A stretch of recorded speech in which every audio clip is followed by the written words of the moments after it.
I'm Daniela Cambone, and you are watching Kitco News. Our guest today is U.S. Gold Standard Advocate, Congressman Ron Paul. He is also at the helm of an upcoming U.S. Congressional Subcommittee hearing that will examine one of his favorite topics, bullion programs at the U.S. Mint.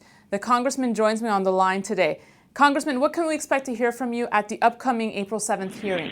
Well, what we're planning to try to get to the bottom of is why can't they keep the supply of coins up? And we did talk about this a year or so ago in this committee when I was in the minority, but we still haven't had answers. I'm not positive we can get answers, but we're going to pursue it. Last time, all I remember is chiding them a bit because this were a free market and they were minting coins that have no trouble being able to find the blanks in order to stamp the coin and provide whatever the market demanded. But it looks like we don't even get these blank coins, the planchettes made in the United States, and there's a contract with a foreign country, which makes no sense whatsoever. We're going to try and find out, what they have done and what their plans are and whether they give us a better answer for why there's a shortage. So what is the problem behind the shortage? Is it just because there's too much demand? I think it's two. I think there's a huge demand, and then it's being provided by a bureaucracy, and the bureaucracy isn't responding very well. But I can't believe there's any excuse for this. I think we're going to have somebody come and appear at these hearings that will actually be a company from the United States that say that they can help relieve the shortage by providing these planchettes for the mint. So from what I understand is you basically want no taxation on coins.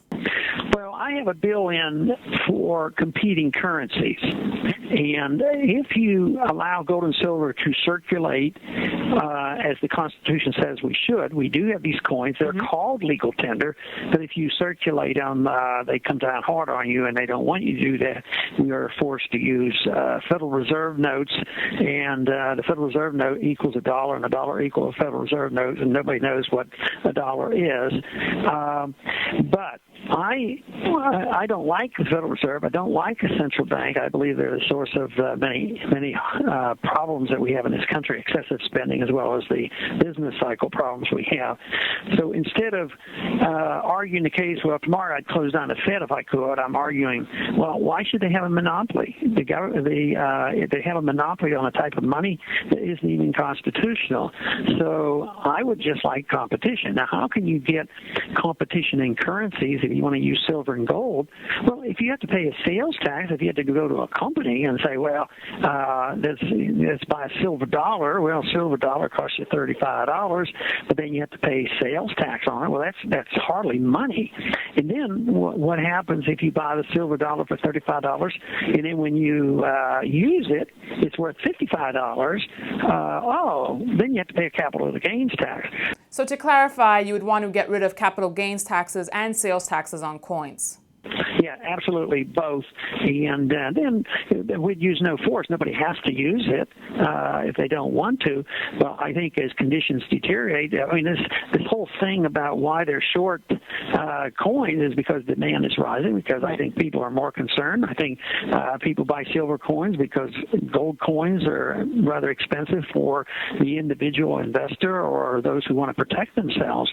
So this would give people an opportunity to do something else, and if they want to use them, fine. If the Fed does a much better job and they provide great prosperity and no problems, there's no harm done, because we're not using force. But they're using force. They're a cartel, and they make us use Federal Reserve notes.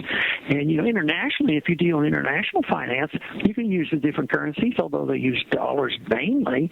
You can use other currencies, and you can go back and forth, and these trades exist all the time. But within the United States, I believe you literally could, especially in this age of computers, that you could calculate two different currencies without difficulty. So what do you think of Utah's decision to recognize gold and silver coins as legal tender?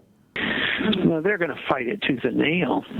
They're not going to go along with this, even though we have the law and the Constitution on our side, and we have good economic policy on our side, and it should appeal to all Americans to at least have, competition. But governments, notoriously over the many, many centuries, have always demanded, monopoly control over money. Even when gold and silver was principally used in the economies, they still wanted monopolies because sometimes they would clip coins or devalue the currency by diluting the metal and all these things, but they always want control. The market provides the competition, but we always have the threat of being taxed. We also have the threat of the gold and silver being taken from us, as they did in the 1930s. Do you expect other states to follow in Utah's footsteps?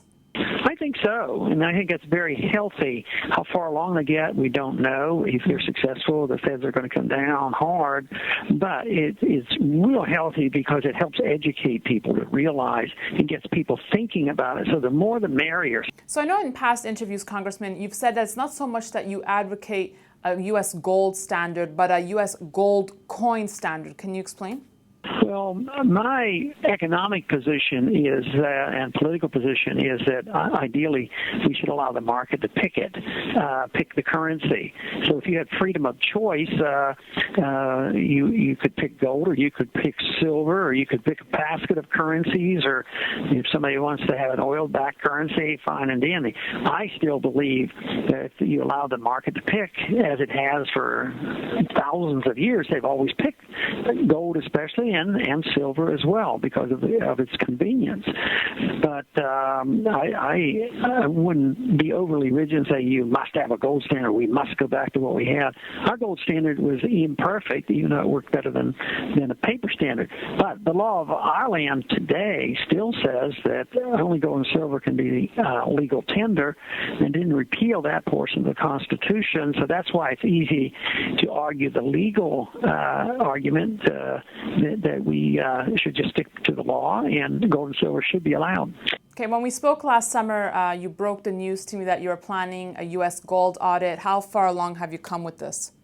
Well, I've had audit bills in on the Federal Reserve, which would include the gold, and we don't have as many co-sponsors this year. We did very well last year. We got some partial audits, and matter of fact, today, I don't know whether it's been released yet or not, but the Fed, by the course, have been forced to release some more of their information. I want to know what the Fed's doing, who they're bailing out, and why.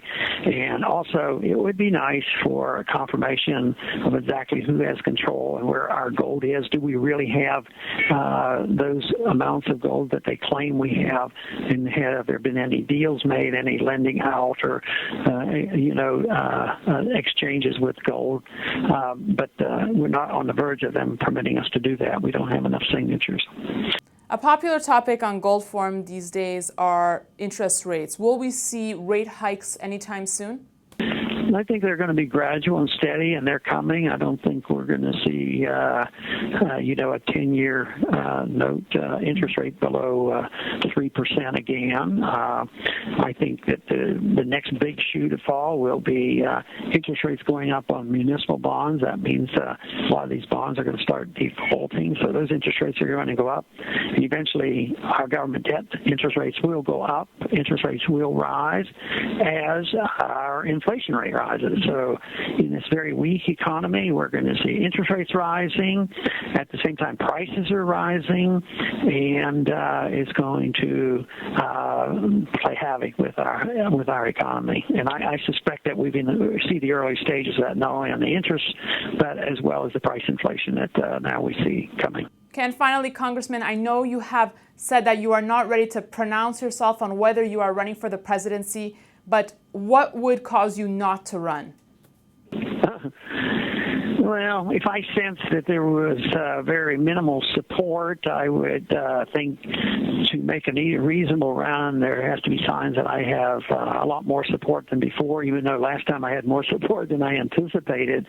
But also have a good sense that the message I have is going to be received well. And last go around, the message was received well almost toward the end, because I kept talking about the economy and the danger of the financial bubble and housing bubble. And this go around, I've been concentrating on the danger ahead for the dollar. So if there's a receptive audience out there and there's a great need, that's going to influence my decision. Thank you, Congressman, and thank you for watching. Stay tuned to Kitco News for all your precious metals information.